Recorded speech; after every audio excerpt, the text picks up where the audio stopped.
Сіз жанағы чектен шықпағыла дедіңіз. Референдум бойынша ғана сөйлешелі деп.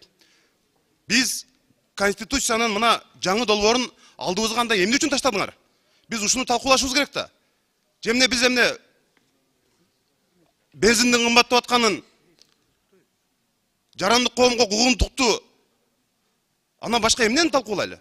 Бул баш мыйзамды талкуулашыбыз керек да.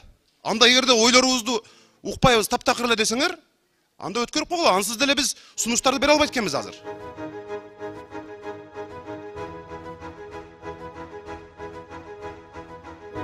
Садыр Жапаров ошону идеяны айтса, булар аткарышат бул идеяны. Эми Казакстанда, Узбекистанда, Таджикистанда даже ушундай режим жок. Эми биз билбейм каяка баратабыз.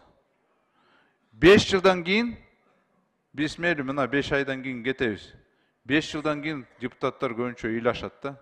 Но некоторые думают, что заключили сделку с совестью, некоторые думают, что заключили сделку с властью, некоторые думают, что получили какие-то выгоды для себя или могут договориться о будущих должностях.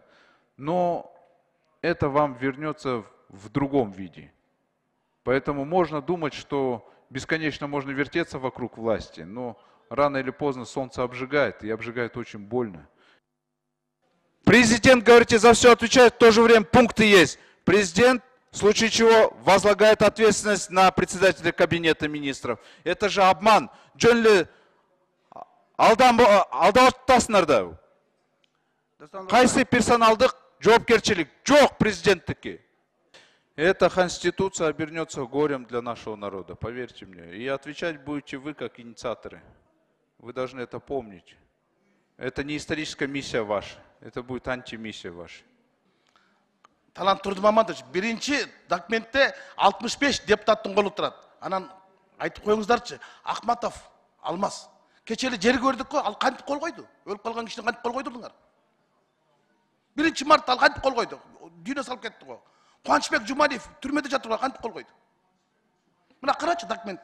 Мына биринчи таблодо, монитордо документ. Рыскелди Чыныбекович, сиз мына мен документ айтып атам. Юридикалык мындай жол жобосу бар өзүнүнчө.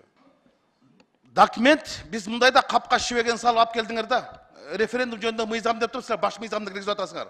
Алдыбагыла. Бөрүбашевдин колу менен кирди мына. Инструкциясы менен кирди мына. Инструкция менен конституцияны кабыл албайт. Конституция менен конструкциянын айырмасы бар. Конструкция бир эле киши, конструктор. Конституция 1000 киши болот атат.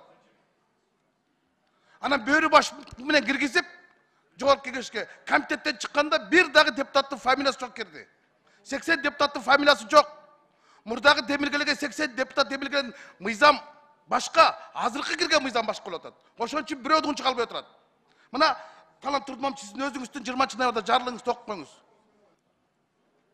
Сиздин жарлыгыңыздын 2 пунктунда жазылып турат. Кыргыз өлкөсүнүн конституциясы жөнүндө Кыргыз өлкөсүнүн мыйзам долбоору деп. А бул жакка кирип аткан кайсы? Референдумдун жайында учурду. Аталыш эки башка. Аталыш эки башка. Демек, эртең но депутаттар секирет.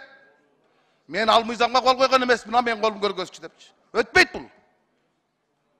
Анан жөн эле ушул жерде жанагы докем айткандай көтөн зордукка эле салып бербегиле да. Өкүм зордукка да.